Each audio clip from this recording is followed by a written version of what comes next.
Israel যুক্তরাষ্ট্রের যৌথ অভিযানের জেরে পাল্টা হামলা চালিয়ে যাচ্ছেন ইরান। এ অবস্থায় লক্ষ্যবস্তুতে পরিণত হয়েছে মার্কিন ঘাঁটিগুলো।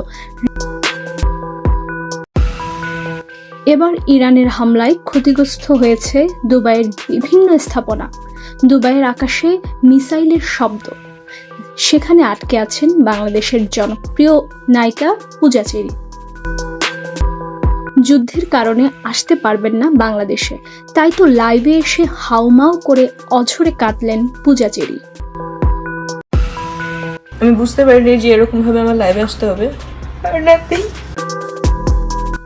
পূজা চেরি বলেন, আমি আছি একটা হোটেলে, আমি অনেক ভয় পাচ্ছি। একটু পরপরই আকাশে মিসাইলের শব্দ আর সাইরেন বেজেই চলেছে। কি করব বুঝতে পারছি না। এভাবেই লাইভে এসে বারবার বাঁচার জন্য আকুতি করছেন পূজা চেরি।